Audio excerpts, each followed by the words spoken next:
And we're back for another episode of Standpoint. I'm Gabe Groisman, and today we have such an interesting guest. We've been speaking a lot on the show, and if you're following the news carefully, about Iran and their influence all over the Middle East and all over the world. And very few people actually understand Iran and what makes Iran tick. And that's why we invited Amir Fakhravar on the show. Amir, welcome to the show. Thank you for having me, and thank you for pronouncing my last name perfect. That was like time during last 17 years I'm in the United States. Well, we practiced it, and for those listening, before I give a little background on who you are, we're going, it's K-H-R-A, right? And I asked, is it Fakhravar? He goes, no, it's Fakhravar, like in Hebrew. In Hebrew and in Arabic, there's a sound that doesn't exist in English, and it's the chet. And Persian, I'm sorry, it's a chet.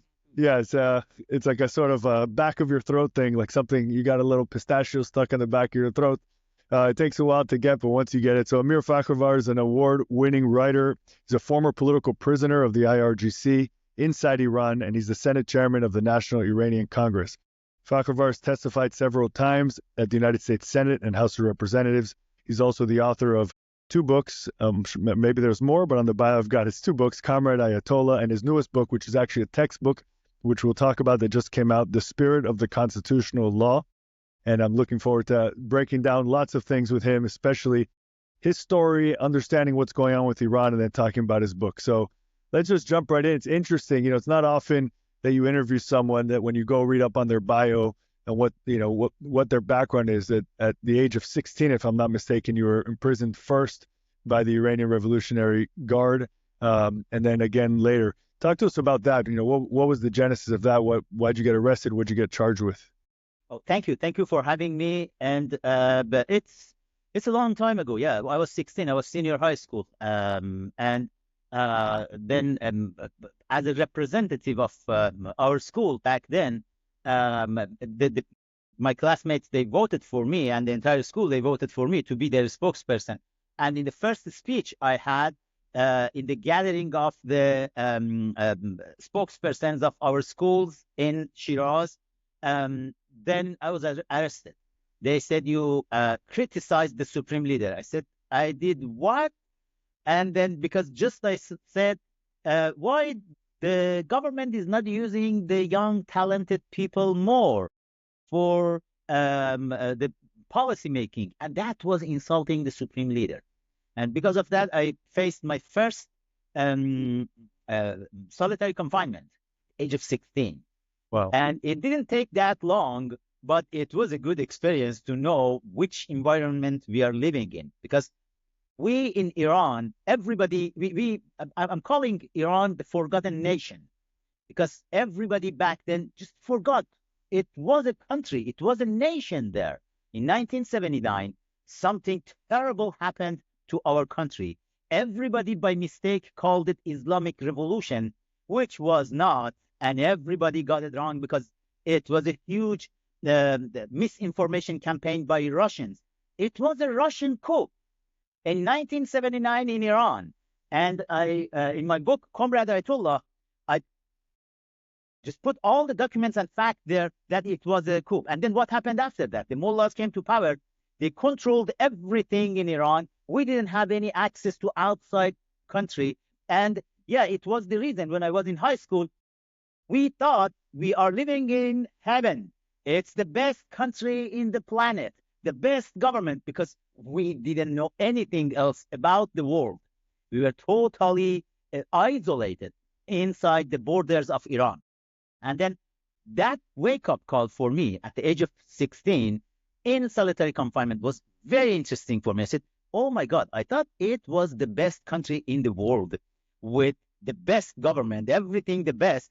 And just because I said use the young, talented people, it was criticizing the supreme leader. Yeah.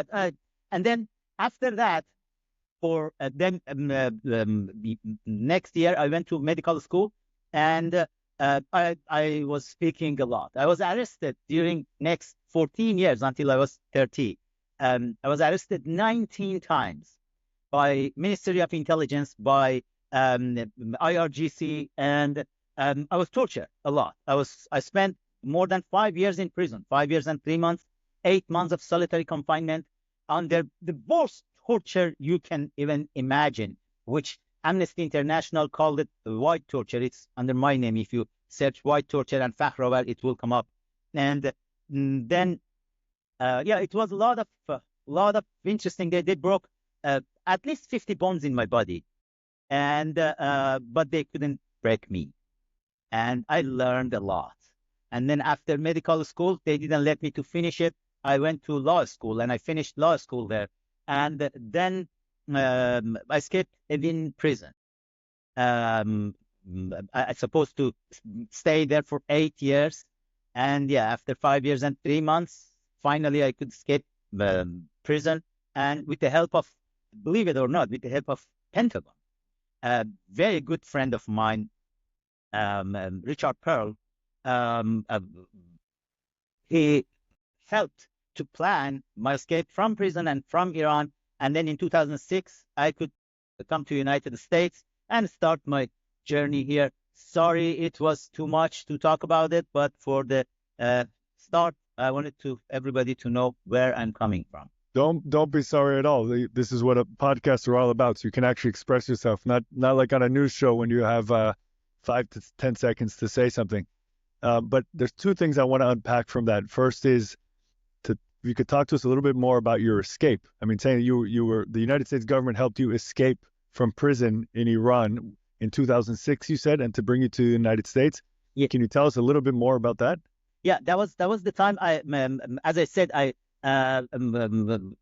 was in law school when I was inside prison. We found some loopholes in the law, and that the prisoners can go to school too, but not in person. It was online, something like that. And then we asked the authorities in prison. We said, it was me and a couple of my friends from the student movement. We said, okay, the law says the prisoners can go to school, and but not the political prisoner. And then they said, yeah, you are political prisoner. I said, oh, since when? Because all the time we were in prison, you were telling us we are not political prisoners, and Iran doesn't have any political prisoner. Then we should go to school. And it was a big argument between us and them. And at the end, they said, okay, you can go. And me and a couple of my friends from the student movement, we went to law school. And for the final exam, it was at the time when, because every time when we were going to, for exam, they were sending us with guards to go to school. 2 guards have been standing with us, and think about the other students sitting there. 2 guards were there, and they were handcuffing our hand to the chair. And then with the other hand, we could just answer the question. It was very scary for other students. I could see in their eyes and in their faces, but it gave us, regime was idiot to do that, because we were gaining charisma, and all the students, they loved us because of that. So, wow, who they are, the political prisoners with guards are coming to law school for exams. And then, that was the time when that was exactly 20 years ago when I lost my father. I was still in Evin prison, and my father was very young. He was almost at the same age I am right now. And he was the Army Air Force officer. And it was a very suspicious car accident, and I lost him. And I couldn't say even goodbye to him. And at that time, it was a lot of help from international community, from Amnesty International, International PEN, because International PEN recognized me and just named a day, the day of imprisoned writer after me. It's the November 15, 2004. They did that. And it was my issue as a political prisoner back then was very sensitive in international community. And because of that, when my father died, we could just put a bail for me to go and be at the ceremony of my father. And then that was the time our final exam was going. And then I decided to not go back to prison anymore. and it was called Escape. And I stayed. I was living underground for a couple of months and managing with Richard Pearl and President Bush's administration, Dr. William Luty. He was very helpful. And then Richard Pearl helped me directly to plan to go out of the country. And I had a network to just create a visa for me as a businessman from Dubai. And then I could just pay some bribe to the guards at the airport. And yeah, it was. How'd you get away? How'd you get away from the guards that were accompanying you?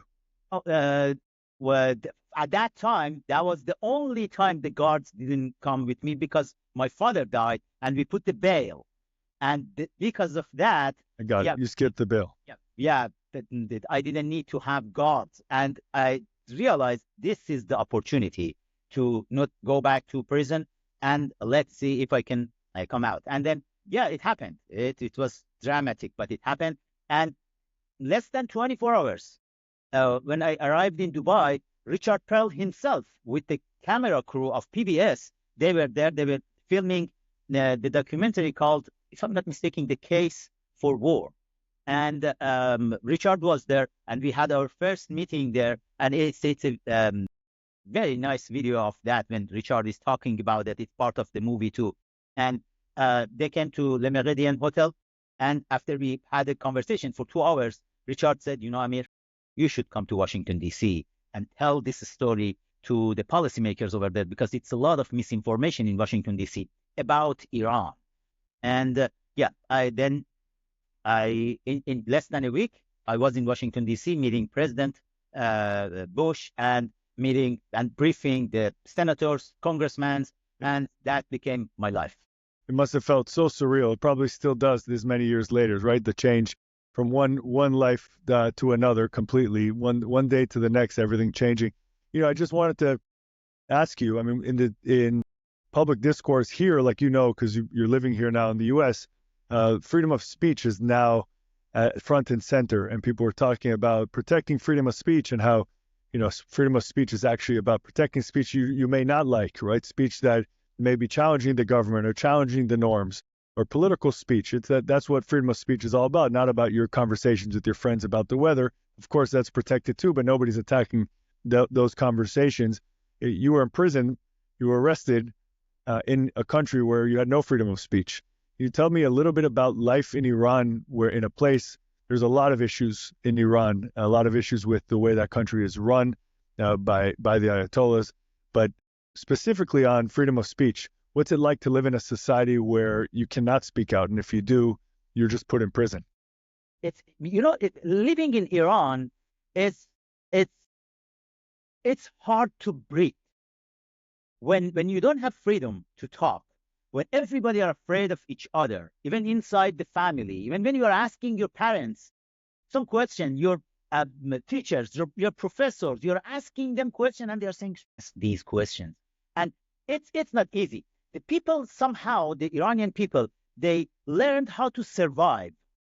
But it was a survey yesterday by Iranian regime, which the result says 92% of the country are against the regime. And think about it. This survey is from the government side.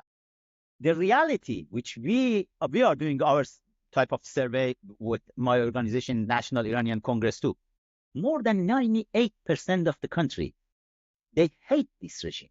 98%. And they want to get rid of the regime. And more than 90% of the society, they are not considering themselves Muslim anymore. Iranians, they were considering to be Muslim in 1979, 98% of the country back then. And right now, more than 90%, they are not Muslim anymore. They say, okay, this is Islam. We don't want to be Muslim anymore. And it's a lot of things happening inside Iran about freedom of speech. But let me tell you something new. Maybe it's not new. When I came here, think about it. Somebody who was in prison since he was a teenager, since I started to know myself, 16. And I was in prison under torture. I was a student leader during the July 9, 1999. And I was author of 3 books back then, which for 2 of those, I got international award. And then it was unbelievable. When I arrived, until I was in prison, a lot of international organizations like Amnesty International, International PEN, and the medias, they were painting, oh, he's a hero. And then when I arrived here, with the help of Richard Pearl, right wing, and with the help of the President Bush, the Republicans, I was attacked from everywhere. From the media, from the international organization. They started to wipe all my achievements from their website. What is happening? Why they are doing that? Laura Rosen wrote an article against me to just lead the smear campaign, to just discredit me totally, because I was not part of left, because I was not a communist, because I was not supporting Islamists, and because I was associated with the Republicans. I was under attack. And then I realized, oh my God, freedom of speech here has a problem. Freedom of speech, unless you are a Republican or you are Jewish. We know that. We can see that. And yeah, I faced that problem inside Iran, and I faced it here in the United States too. And I said, you know what? I'm not just sitting to whine for it. We should go and fight with this environment. In Iran, we didn't have anything to help us. In the United States, we have the Constitution. It's the best tool to use it and go and fight with all those who don't want us to talk. So yep, and we have a free press, and we still have to fight for it, and we have to fight for platforms like Rumble and other platforms that we're on that allow people to speak their minds and hear different opinions. And you know, if you don't like a voice, the concept under freedom of speech is you should add another voice, right, and let the people decide. And I, you know, from my analysis, and it's not scientific, but just reading through your biography and your articles and what you've put out in English, because not everything's in English. Yeah, I could see the pushback. A lot of it might have to do with the way you recommend the United States and Israel respond to Iran, right? With whether it's regime overthrow, taking down the Ayatollahs, whatever you've said. I don't want to put words in your mouth. We're going to talk about that now. But I think before we get into those issues, there's a lot written and spoken about when it comes to Iran with regards now with the war in Israel, with Hezbollah, with the Houthis, with Hamas, right? All proxies, terror proxies for Iran. And it seems like it's a black box. People don't seem to understand. Even me, I follow this as closely as anybody. And it's very difficult to understand what makes Iran tick, why Iran is pushing certain things. You can make economic arguments, you can make religious arguments, territorial arguments.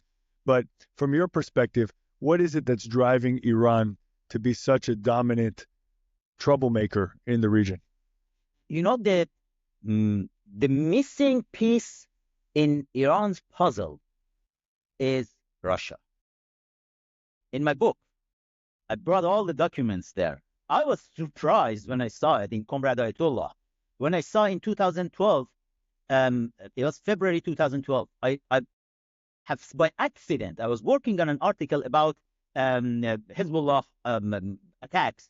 And by accident, I found an article from Russia Today, the Russian state TV, that Iranian Supreme Leader Ali Khamenei and Mahmoud Abbas, the head of Palestinians, they both have been trained in Patrice Lumumba University in Moscow in 60s. And I said, what? Russia Today. And it was a news package from the 50th anniversary of Patrice Lumumba University in Moscow. Then I said, I want to know what is that, because I haven't seen in Iranian Supreme Leader's biography anything about being in Russia in 60s. And then I looked at Patrice Lumumba University, and in this book, the Mitrokhin Archive, I don't know if you heard about this book or no, you should get this. That Colonel Vasily Mitrokhin, the head of big part of KGB's archive after the collapse of Soviet Union. He defected to UK, and then they in MI6 they started a huge chapter called Mitrokhin Archive, and they published a couple of books. It's Penguin did that. What's the name of the book again? I'm sorry. Mitrokhin Archive. Okay, got it. And in this book and many other books from those who defected from Soviet Union, they said Patrice Lumumba University was not a university. It was a spy training center for KGB.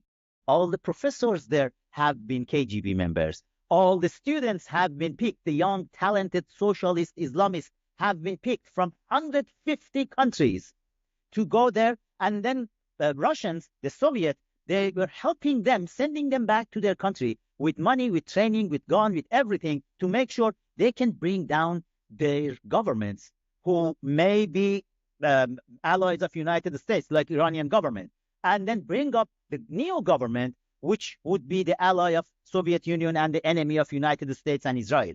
It was very interesting. You know who, when I was writing the book, Comrade Ayatollah, I was searching to see who realized this school first. And I came up to the name of a very talented guy who was 29 at that time, who set up a conference in Tel Aviv and to talk about this. And he brought the Brian Crozier, the best expert on terrorism, to his conference. And do you know what was the name of that person, that young guy who brought up the issue of Patrice Lumumba University for the first time? Just guess one name. And Netanyahu. Benjamin Netanyahu. And I said, oh my God, how smart this guy is. At the age of 29, he realized that. It was exactly after so-called revolution in Iran. But one part they missed was they knew in Patrice Lumumba University, the Russians, they were training some spies. They didn't know they were training some Muslim clerics too. Then I sent a team from Texas State University to Patrice Lumumba University. It was just, we have done some back and forth email and asked them, oh, we want to just send some the students and professors as exchange, whatever. And they said, oh, sure. And it was 2012. Then we sent a team there, and my team brought some souvenir for me, the list of all Iranians who have been graduated from that spy training center. On the top of the list was Iranian Supreme Leader. They said, oh my God, the Iranian Supreme Leader have been all these years the KGB's agent. And then all other supporting documents. The book has more than 700 pages, the documents and everything there, which, yeah, why the world missed that part? Because everything happened in 1979 was a coup d'etat designed by Russians to get rid of the king, and then they called it Islamic Revolution.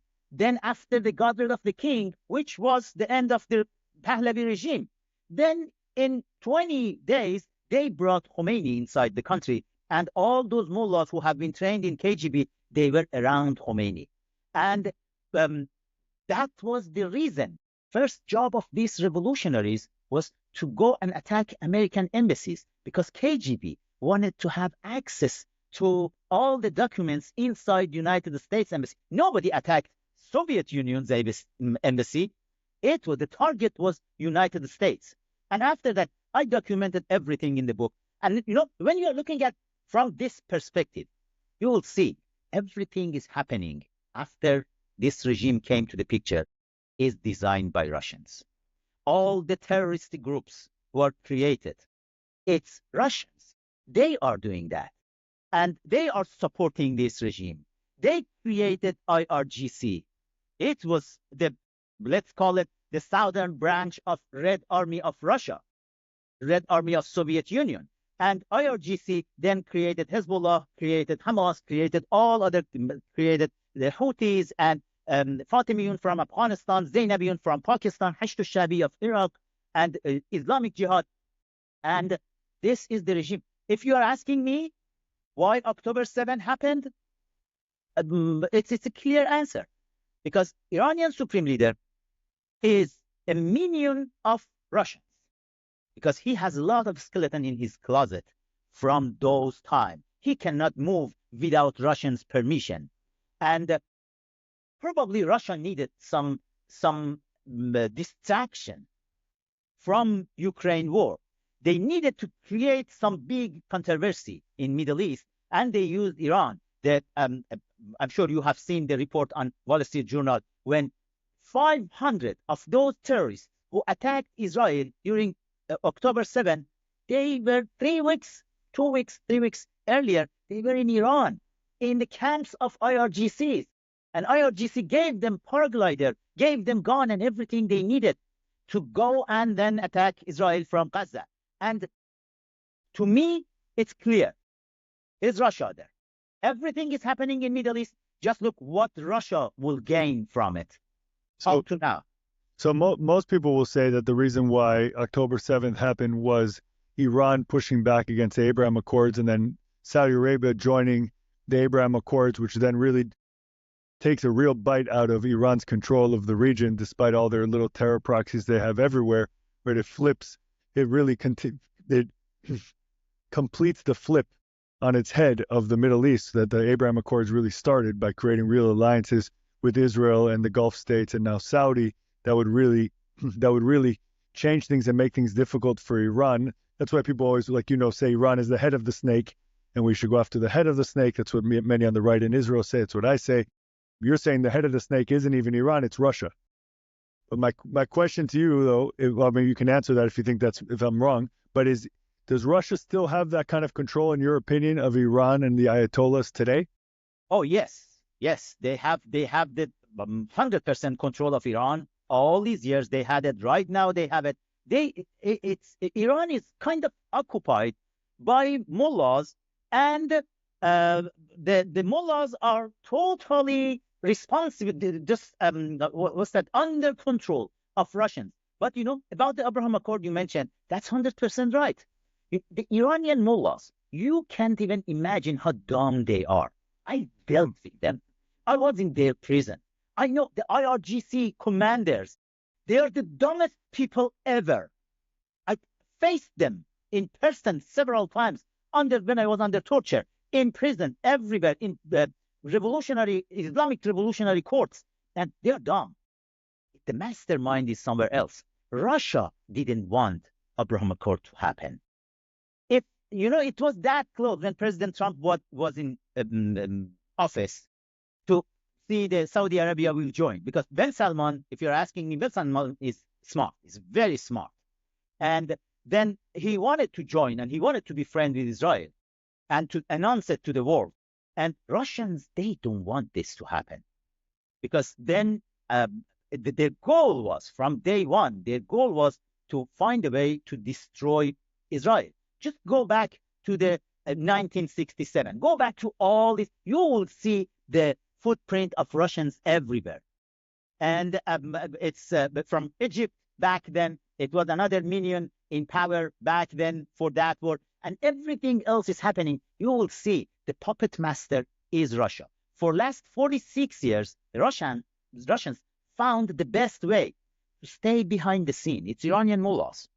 And whatever Russians want to do, they are just asking Iranians to do. And the craziest thing, Iranian supreme leader have done it. Probably it was he didn't get advice from Vladimir Putin for this one, was to just target Israel with 300 expired missiles and drones. It was the dumbest act ever. And then when, again, they wanted to do a couple of weeks ago after Ismail Haniyeh was killed, the supreme leader wanted to do the same, and Russia immediately, Putin sent his best friend, Shoigu, the head of national security of Russia, to Tehran, and Shoigu told Khamenei, don't do it. You don't have their material. It's all expired. You are using all the ballistic and cruise missiles. It's not going to work like this. Let us provide some good material for you. Probably some nuclear warhead you can put on some ballistic missiles to shoot it toward Israel then. And, Russians still, they are controlling the situation a lot. It's interesting because the United States and here in the media, like, people really are making that connection between Russia and Iran, other than financially and economically, right? They obviously that's been written about a lot, but as far as that control that you're speaking about, it's almost the first that I hear of it, right? People, that's how buried it is, which maybe goes to your first comment. Let me just add one more. Yeah, that was 3 years ago. The Javad Zarif, back then he was the foreign minister of Iran. Javad Zarif, in a taped interview with one of the reporters who are very close to the regime, Javad Zarif revealed some secrets. They supposed to just cut this part of interview and not use it, but somehow it was leaked to the media. Javad Zarif said Qasem Soleimani had all his orders directly from Kremlin. Every time Putin was calling him, asking Supreme Leader to send Qasem Soleimani, I need to talk to him. And it's not me, it's Javad Zarif. I can send you that file. You can see it, you can hear his voice. And he says, Russia is controlling everything. And Russia is controlling IRGC and the Quds force. And Javad Zarif says Russia didn't want the JCPOA to happen, and they used IRGC to not let that deal to happen. To hearing this in a secret interview from the foreign minister, it was 100% proof of my book, Comrade Ayatollah, and you can see how much Russians they have. If they could control Qasem Soleimani, which everybody, they think, Qasem Soleimani is the soldier of 12 Imam. That's all BS. No, Qasem Soleimani was a minion of Putin. So, Amir, but back to my question, why do you think, if this is the case, and I have no reason to dispute it, why do you think that we're not hearing voices in the United States, loud voices in the media, loud voices from the U.S. Senate, from the White House, calling out Russia for their role and their control, like you're speaking about, of Iran and the proxies? It's a misinformation. The misinformation campaign by Russians from the Cold War area is still working. They have the control. The left has the control of media. They have the control of Hollywood. They have the control of schools in the United States and many think tanks here. And because of misinformation, the real information is not there. I'm telling you, look at it. The revolution in Iran, everybody in the world, they are calling it Islamic Revolution 1979. If you look at my book, you will be shocked because we didn't have people in the street. The people didn't force Shah to leave the country. It was totally a designed coup d'etat by Russians. And if I say something, let me say it.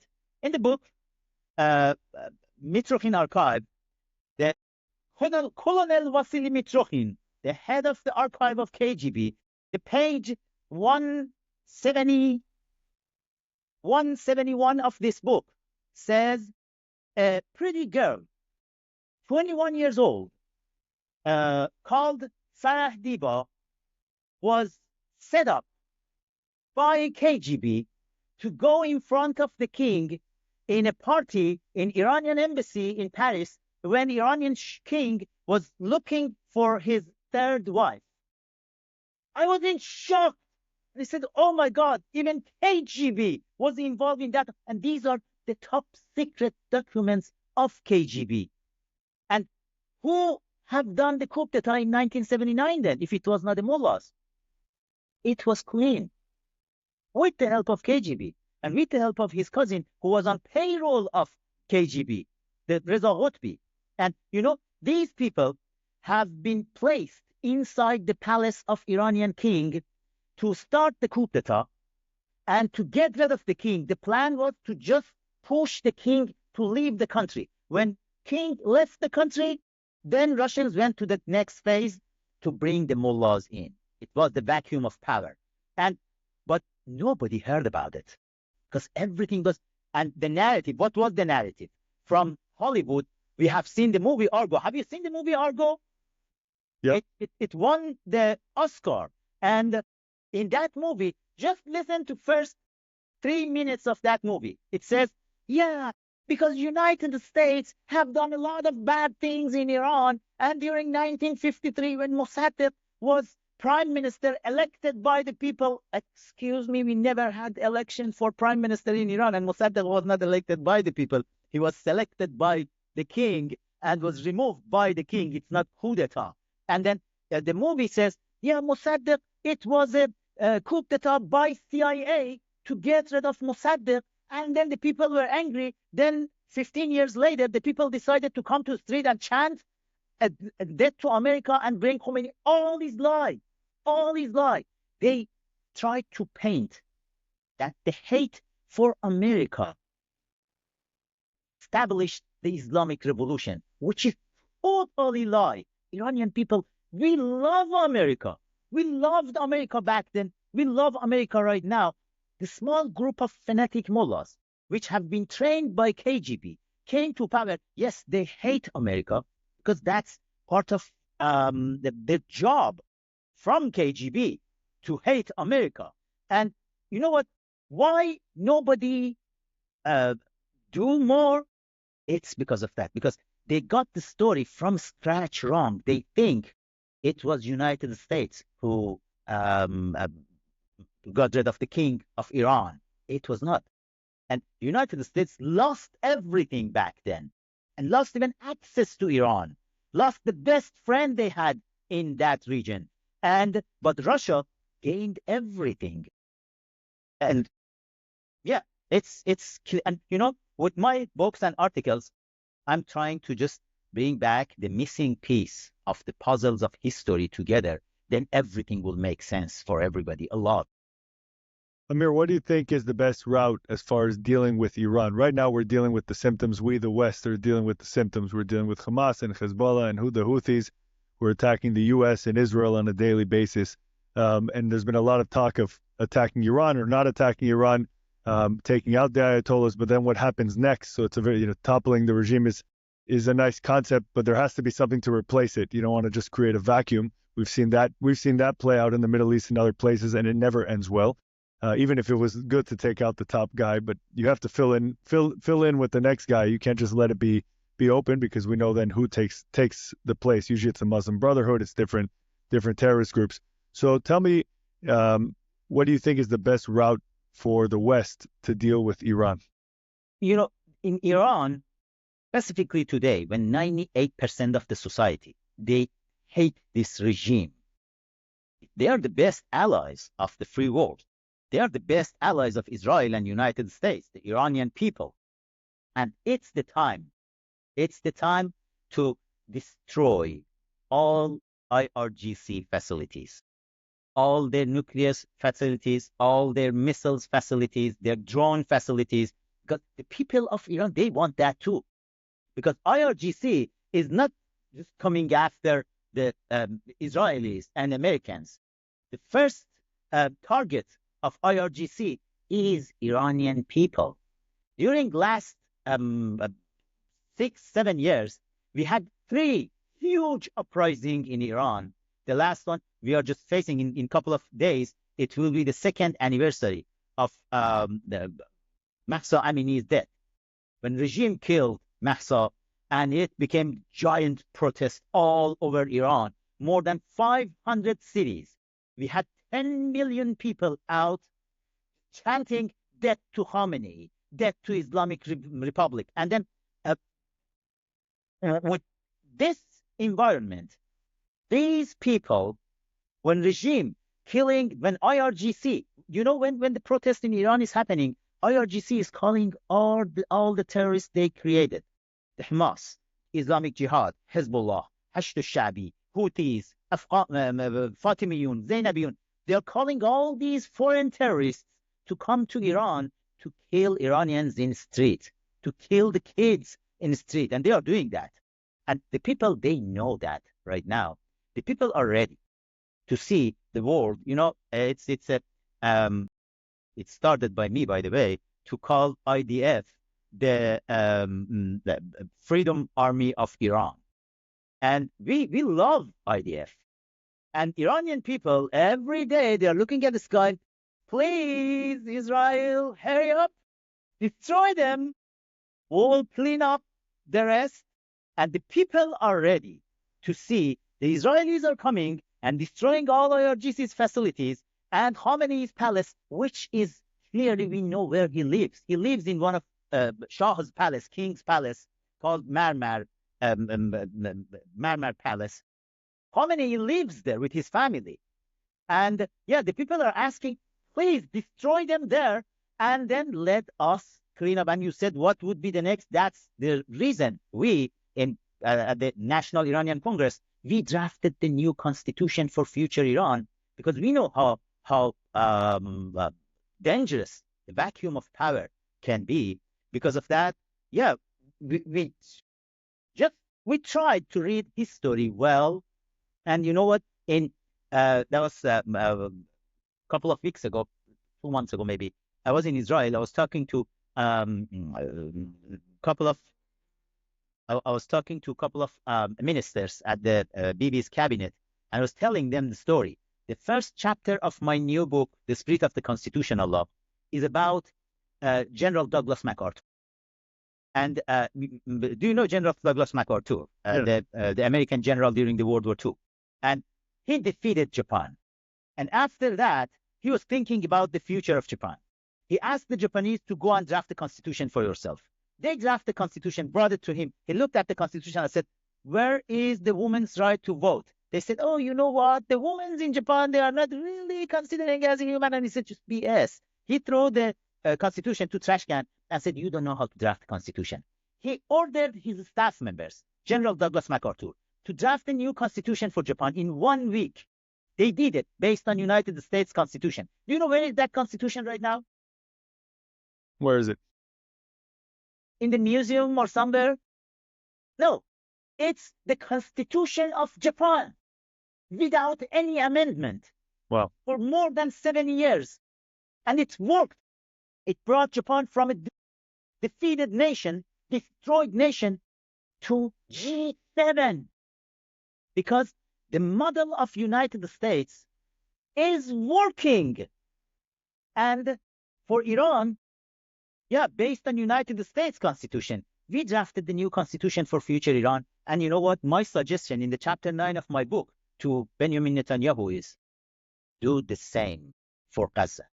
Don't listen to any idiot leftist or medias or anybody. Just be General Douglas MacArthur. Draft the constitution for Gaza and just have the control. U.S. never came out of Japan. The U.S. Army is there. And they are happy. You know, when General Douglas MacArthur was leaving 2 years later, was leaving Japan, 2 million Japanese were there crying for him. And they are calling Japan's constitution MacArthur's constitution. And Japan became the best ally of United States. It's the way it should be.